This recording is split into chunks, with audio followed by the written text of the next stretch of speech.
may ganun talaga. May throwback yun. May ganun talaga, ladies and gentlemen. But right now, let's head into the draft. And this is brought to you by Smart.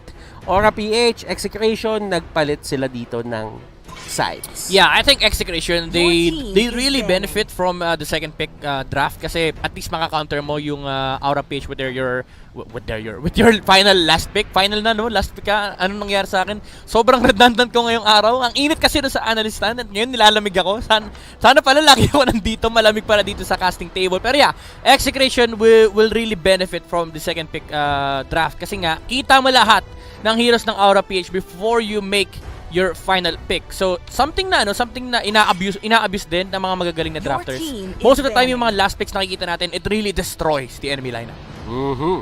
Now, looking at the bans na meron dito for both of these teams, Diggy ayaw pa rin talaga pakawalan ng Execration kasi from hindsight, nakikita natin na Aura PH is one of those teams na talaga nag-utilize ng Diggy at mataas yung win rate nila doon. Yeah. Although not perfect, One loss. One loss. Kasi I think si Blacklist has 2 loss with the Diggy. Diba? So, it's not perfect for the side of Aura PH. May mga times na nadapa din sila with that Diggy pick. Pero, kung susumahin mo, mas marami pa rin yung panalo eh. So, just take account for it. It's the best in the league right now. Yan.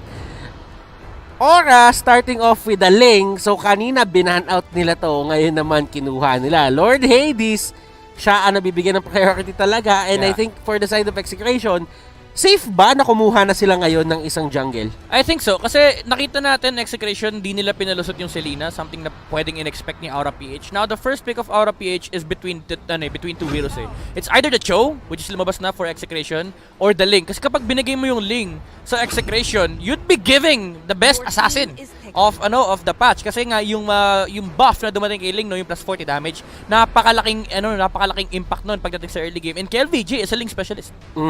Now, Execration kumuha sila ng Barats and Cho.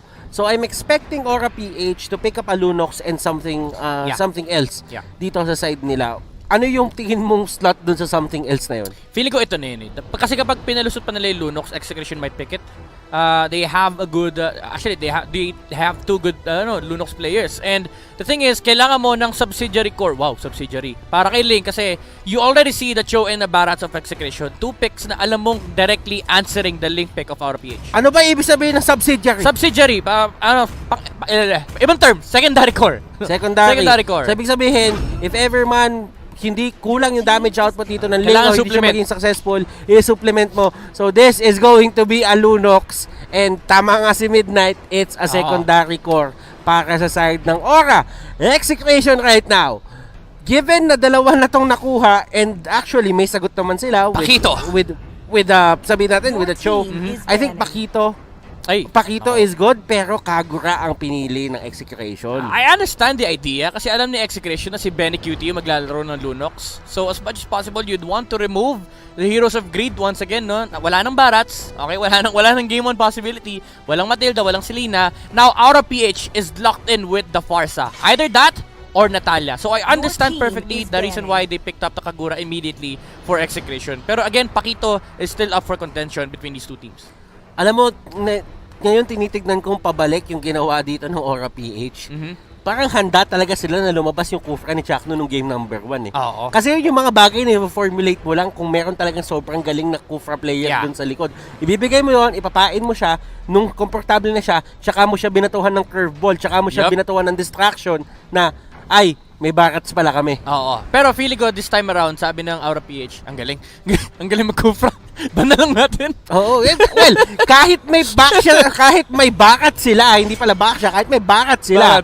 Natalunan ang dapat matalunan eh. Sabi ng Aura talaga yun, huwag natin bigay. Imagine mo, second ban. Saka nakakita ng team na nagsa-second ban ng Kufra.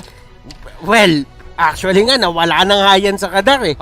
Pero, hindi na nga pinipik eh. Hindi na nga pinipik ng kakamihan, halos, pero dahil lang sa isang Chakno, nakikita mo na sa second spot ng first phase banning for the side of Aura PH. Execration, on the other hand, Angela naman ang tinanggal nila. Tapos si Aura, Lance ang ayaw nila ibigay kay Kiel. So pinipilit nila si Kiel na pumili ng ibang hero dito. Yep, they want to force Execration to play a marksman, pero if they want to do that, they should ban out the Hayabusa. And ang ganda nung Natalia ba na, they're really forcing Greed to play the Farsa. Something na mas pabor sa kanila kasi meron silang panghuli and at the same time meron namang sustain with the Barats. And ang kailangan sila nang gawin dito is overwhelm Aura PH pagdating sa mid-game engagement. So they really need to force out Aura PH to pick the Farsa for Greed. Mas gusto nila yung Hayabusa. Oo. Kasi tinanggal nila yung Granger and to be honest, Midnight, ngayon ko lang to nakita. Granger, hindi siya napili sa first phase at naban siya sa pinaka 5th slot ng banning. Grabe, grabe yung flex ng dalawang team natin. Pero I get it na mahirap din kasi laruin yung Granger against mahirap laruin yung laro ng Aura PH against a Granger even though you have a Ling. Number 1 ang kayang gawin ng Granger is burst down Benedetta and Lunox before they push objectives here for the enemy side. And mas maganda na maglaro ka ng Lunox against Hayabusa kasi kapag nag-shadow kill yan, what you can do is Order of Brilliance. Nostra, ladies and gentlemen, Hayabusa nga ang pinili ng Execration. Mathematics. And it's not because nakita din talaga natin itong mangyayari. It's because pinilit or pinersa ng Aura PH na gamitin talaga to ng Execration. Kasi alam nila na hindi rin magiging maganda kung ipipilit nila yung Claude. Yep. And isa lang naman to sa mga possible piliin nila. And talagang nadikdik dito yung jungle ng Execration. Pero Aura PH, Curveball na naman. Greed Lunox. Wow. Killwash picking up that Alice and JP kinuha yung backshot. Now, hindi ko naman sinasabi na sila na yung gagamit niyan. Pero, sila yung dalawang pumili kasi sila yung nasa last slot. Execration. Harith.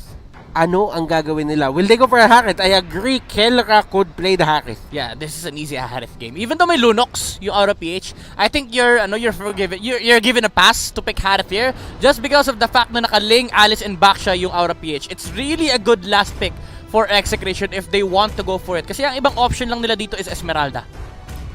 Esmeralda or Harith. And they will go for a Harith. Ladies and gentlemen, We did not, guys, relax lang kayo. The connection. Hindi kami galing sa future, no? Hindi kami galing sa future ni Kyrie yun. Kyrie. Pero, magagaling na talaga yung drafters ng dalawang team. Yeah. Given the idea na itong dalawang to nagtagisan ng talino and pinili naman nila yung mga heroes talaga na magiging beneficial para sa kanilang dalawa. Ngayon, may mga sagot yung Aura, may mga sagot yung Execration. Now, Midnight, if I'm going to ask you, since you are the analyst, sino ang nakalamang sa draft? Execration, hands down. This is probably the best draft of Execration I've seen in the tournament. It's two things. It directly answers Aura PH, and this is the first time that I've seen Aura PH try to adjust their draft not to get outdrafted, pero they still got outdrafted. Kasi kinerveball yung Lunox pero na-outdraft pa rin sila nung Harith last pick. So, both teams, may mga sagot-sagot sila dito, but remember, 50% of the battle is the draft, and the other 50% nandoon sa Celestial Palace. This is game number 2, Aura PH versus Execration. If gusto tayong dali na Execration ng game number 3, kailangan nila manalo dito. Yep, they have the best chance this time around. The Hayabusa can easily snowball on the early game. Kasi pag tinignan natin yung heroes ng Aura PH early game, they have no early game movements aside from Killwash trying to make rotations on the Benedetta. But again, looking at the side of Execration, they have the Barats and they have the Kagura. Tapos meron pa silang Cho na kayang tumulong din pagdating sa pickoffs. Si Chakno nandito na rin at pinipilit niya talagang kulitin unti-unti. And yung pagiging involved niya na ganyan, hindi naman niya talaga focus na nakawin yung purple. Ang gusto niya gawin doon is, yes, siguro manakaw yung purple, pero the main objective ng pagpunta niya doon is to force Lord Hades na gumamit ng retry. Yep, parang yung ginawa din ng Aura sa kanila nung game number... actually, Execration din pala gumawa nun nung game number 1. And the thing about this rotation from Chakno is it makes it sure na Aura PH ililish nila si Lord Hades kasi kung hindi nilish ni JP yung link kanina, ilang sipa yung aabutin ng Ling bago niya makuha yung purple buff. A lot of thought process na nabato doon sa maliit na segment ng laro, pero still it makes all the difference in the world para dito sa dalawang teams na to. Execration on the other hand, Kelra level or level 3, parehas rin ni Benny Cutie. And looking at the late game potential netong dalawang teams, since may Alice din sa baba, may Harriet din sa baba, ano nga ba yung tema or yung timing or yung pulso ng late game dito for these two teams? Honestly, Execration, yung timer sila dito is wait for the late game ni Harith. They don't essentially have to do anything on the early parts of the game kasi si Aura yung pwede mag-dictate nun. But again, nasabi natin kanina na medyo limited yung early game movement sila. That's why they need to force this one out. And I really like the lane choice here of Aura PH. Ang iniipit nila is yung gold lane kasi eto yung primary win condition ng Execration, the Harith. But, Butters, ang side effect nun is you're giving the other opposite side of the map to the Hayabusa. And then again, Midnight, ito lang yung sasabihin natin dyan. If ever dun kayo sa taas pumunta, mapapatay nyo yung barrats pero madami kayong resource na gagamitin. Yes, and that yes, also yes. means na yung objective ay hindi na din mapupunta sa inyo. Yep, that's why you're already seeing the gold going to the side of Execration. Even though 400 or 100 lang yan, the key element here is that Execration sila ang lamang sa late game. Yes, may lunok sila for the side of Aura PH against the Harriet. But again, you have 3 heroes on your side na lugi kay Kelra. Ito yung napapansin ko, parang hindi talaga nagbibigay ng kahit anong priority dito yung side ng Aura sa pagdating ng first turtle. And right now, JP, napili siya ni KelVJ. The shurikens will come out, pero hindi enough yung marks para gawin yon. Yeah. And especially pag may fortress ka, hoy! Doon sa baba! Solo kill! Nakuha ng kill! Pero sabi ni Lord Hades, sige, susubukan kita ibawi. Chakno, nandito sa may area. And Benny Cutie, wow, nakuhaan siya ni Kelra ng isang kill. That was a solo kill, ladies and gentlemen. Even though lugi naman talaga sa matchup, pagdating ng level 4, it actually changes. Kasi si Benny Cutie, ang kailangan niya lang gawin dito is clear the waves. Pero sabi ni Kelra, MVP ka 2 linggo Alam mo, eto na yung pinag-uusapan natin eh. Meron 2 Azure Blade si Harith. Oo. Bakit nga ba siya meron 2 Azure Blade dito? Kasi nagpo-proc yan, sabay. Kumbaga, ano yan, isipin nyo guys na individual items yan. Na kahit 2 yung bilhin nyo, hindi lang isa yung proc, kundi 2. And those 2 items can be converted into Calamity Reaper and Thunderbelt. Napakaganda nung huli ni KelVJ against Lord Hades. Shadow kill, shuriken, kahit tumalbog pa yun sa iba, doesn't even matter. KelVJ still got the kill. Yep. And alam mo, Butters, going back to sa Thunderbelt idea ni Kelra, it's actually good against Aura PH. Pero ang daming engagement dito, Butters! And wow! Yung plano ng Aura na pinipressure nila yung bottom lane, Execration answers it with their own pressure at mas naging successful sila doon. Yep, alam mo, sabi nila, ito pala primary win condition nyo, si Benny Cutie pala. Siya na lang, guguluhin namin kasi yung Barca sa may top lane, kahit namatayan, okay lang, wala silang pakialam. And ang daming nagamit na resources as you can see, nagamit, actually, ilang ultimates yun? Apat na ultimates, just to take down Renjo. Barats yan. Ang ginagawa lang naman ng Barat, stay lane, keep the stacks. Pag nakuha niya na yung Guardian's Greaves, yung Guardian's Helmet, join the fights! Join the fight! M2 World Championship. Yup. Dito naman sa may turtle side, KelVJ, he's gonna try to get this turtle. At pinaproc niya yung mga shadows kasi meron din naman kahit pa paano damage can. Yep. Min-maxing kung ano mang meron ka doon sa may taas, may push na nagaganap, pantay na sila ng baba, 1-1 sila sa turrets. And looking at this, KelVJ, nakuha pa nila yung orange buff ni Ling. Oo, pero alam mo, efficiency yung ginagawa ni KelVJ. Yung pagkatapos yung turtle, makaka-shadow out siya. Oh, and look at that. Reset yung turret damage. Oh!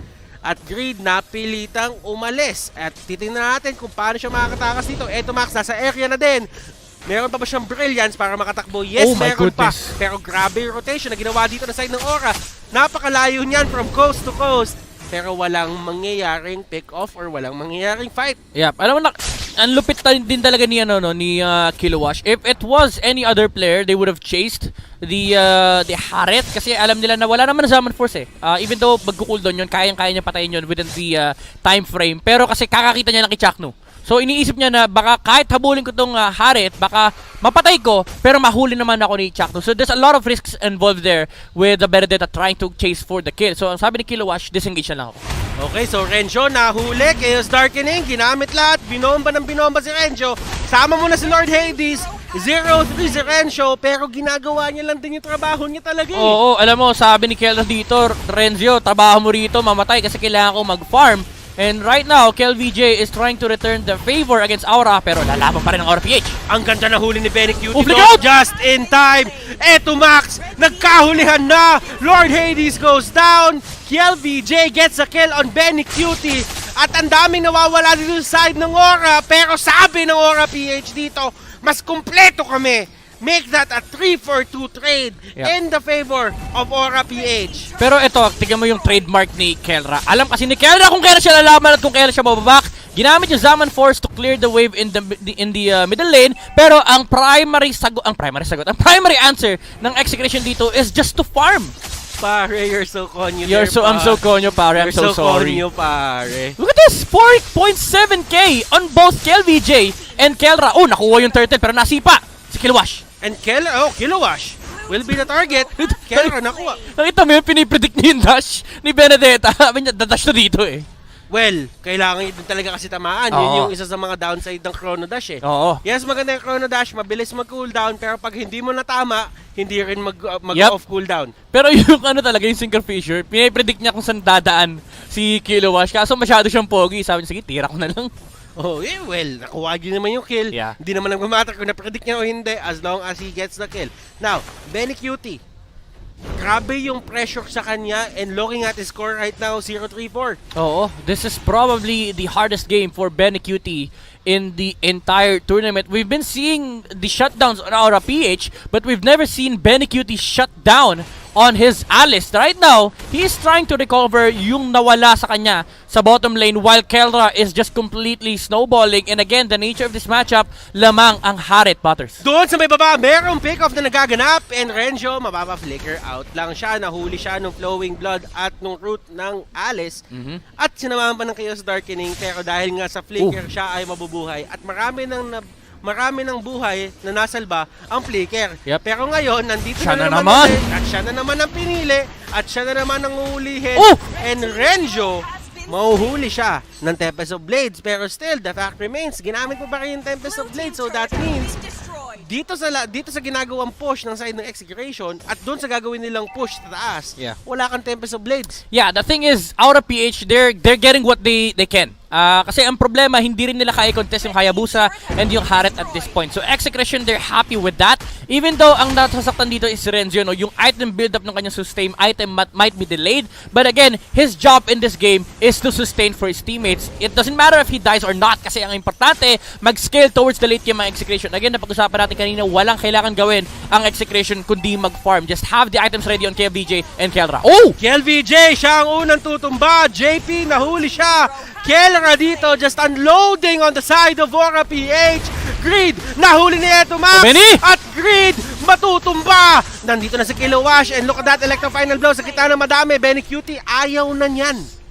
Muntik na. Ang ganda sana ng pasok ni Benny Cutie. But on the bottom lane, Lord Hades, dito siya nakilala. Kahit nung nasa Signal Ultra pa siya, the split push off the leg. The question is, may Malefic Roar ba? Pero Execration, a-answer nila yung pag-split push ng Ling with the Barats. Hindi enough yung time na nakuha niya to get the turret on the bottom lane kasi may shield pa naman. But still, this has to be something na kailangan bantayan ng Execration. Yung buhay ng bot lane nila, ibig sabihin, kailangan na nila i-wave manage lahat-lahat na nangyayari dito sa mapa as to not get split by that Ling. Ito yung punishment na binibigay ni Lord Hades against Execration. Sabi nila, paulit-ulit yung binigay yung lane ni Renzo. Ngayon, eto yung bubutasin ko. Execration needs to put Renzo on the bottom lane at all times to clear the wave. And it makes it so na laging 5v4 ang engagement in favor of Aura. Kasi alam nila, sila nagdidikta. Pwede nilang bilangin yung hero sa mapa. Si Renzo lang yun sa bottom lane.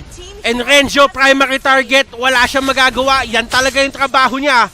Pero Divine Glaive, nakuha na ni Greed. At merong away na mangyayari dito. 4v5 situation. And Greed! Nahuli ni Chakno! Make that a 4v4. JP ang next na tutumba. Benny Cutie going in. Shadow kill. Kumapit kay Benny. Hindi siya makakatakas. Kilowash goes down. Lord Hades nasa baba. Lord Hades nasa baba. At hindi niya na mapupush yan. Yeah, makiklear na ni Chakno yan. And ito yung sinasabi natin kanina. Butters, Execration, sabi nila, sige, pagpapatayin nyo si Renzo, ang papatay namin yung kakampi nyo, Kelra with with the deciding move. Sabi niya, ilaban natin to. He was able to get the kill wash. Mapapasag ata yung baba! Pasag yung baba, pero okay lang. Lord yung kapalit, Kuya Butters. At eto, no. Hindi nabasag. May minion. Hindi nabasag, hindi nabasag. Wala, kung previous patch to, basagin. Oh, pero still, it is what it is. Kamunti ka na yun. Oo. Kamunti ka na. Well, it was a great move then from Renzo na na-realize niya na, ay, teka, may minions pa pala. Kailangan ko bumalik doon. Teka guys, yung bot ko. Yung bot ko. Ngayon, yung side naman ng Aura, talagang inaano nila, sana meron tayong trade na makuha dito kahit nakuha nila yung Lord. I like the choice here by Kelra. He went for Calamity Reaper. Hindi niya tinapos yung Thunderbolt kasi alam niya na hindi naman siya kaya ng Ling. Feather, Oracle to sustain against the... Feather, Oracle na nagsama. Yung Oracle to sustain against the Lunox and the Holy Crystal. Para... Kasi ang different route dito is the Divine Glaive. Pero maganda yung Holy Crystal for the surge of the magic power during the Zaman Pool. And it's somewhat of it's a somewhat answer din indirectly. Oh! Para kay JD. Pero alam mo, nakita mo kung anong ginawa nila dito, Kelra. Just letting his talent show dito sa game na to. At si Ling nandun. Nandun na naman siya, pumunta siya doon para mag-recall. Ang layo ng minion wave. Sabi niya, teka, ang layo pala. Hindi ko pa pala na kailangan ko na umalis dito. Awit sa inyo, pre. Awit, Lods. May nag-call kasi, uy, Lord Hades, push mo yung bot. Pagdating niya, pre, wala namang minions, pre. Wala namang awit sa'yo. Awit sa'yo. Idolo. Alam mo, Butters, Execration dito, naghihintay na lang sila. Probably the next Lord, pero kaya nilang i-take yung natitirang dalawang towers ng Aura PH. Pero again, the next Lord is gonna be the main point of contention for these two teams. The problem is, for Aura PH, there's no real way for them to actually contest against Execration because of the existence of the Barats. Lord Hades, yung energy niya, may energy gap. Pero dahil yan, wala siyang purple buff dito. Wala siyang purple buff eh. Oh, wala siyang purple buff. Kulang, energy gap. Alam mo na, next. Kailangan maglaro ka ng champion way. Mga champion mga kasama mo eh. Energy gap, di pwede. Pag ano ka, may champion way ka, kahit wala kang purple buff. Start your day the champion way. Nice one. No need purple buff. No need purple buff. Pero kasi kailangan mo yun eh. Kasi energy is key. Oo, tama. Actually, pati si di ba? Pati si Hayabusa. Energy is key. Dapat champion way eh. Start your day the champion way. Pero champion na si LVG. Kaya ang lakas niya rito. Oy! Speaking of champions, Lord Hades, takbo! Hindi niya kayang patayin si Etomax. Nagtatatakbo parang akyat bahay, ladies and gentlemen. And Lord Hades, wala siya magagawa. Kailangan niya pihitin talaga yung Tempest of Blades. And that is another opening na pwedeng gamitin ng Execration sa sarili nilang pagkuha ng fights. Walang Tempest of Blades, pwede tayo lumaban. Yep. 70 seconds. The condition now for Execration is to freeze the lane. Prevent Aura PH from getting the resources that they want. Nasipa! Nahuli! Nasipa! Walang Tempest of Blades. Ito yung sinasabi nating opening midnight. Grabe! Chuck 2! With a Chuck Mamba! Sabi niya sa mga kampi niya, pre, walang lipad to, pre! And I think yun talaga yung mismo nung naging call. Oo! Walang lipad to, pre! Walang lipad to, pre! Tara, go natin! And this looks like something Execration has dreamt about dito sa game number 2 na to. All turrets, well, not all turrets, but 2 out of 3 turrets are down sa side ng Aura base. And Execration, may freedom sila magpapasok na sa base ng Aura PH if ever they want to. But the fact remains, auto-push na yung mid at yung bot. Yeah. Oy, grabe. Si Kelra, binenta niya isang Nimble Blade, hindi niya tinapos yung Thunderbolt. He went for the Athena. Kasi alam niya na ang papatay sa kanya dito is si Lunox, pati na rin si Alice. Yung Azure Blade. Yung Azure pala. Yung Azure, yung Nimble. Kulay white yun. Yung Azure Blade, yung kulay blue. Yan. Yan si Lord. Ito na si Lord. Si Lord Hades, nandito na naman sa baba. Ang daming Lord, no?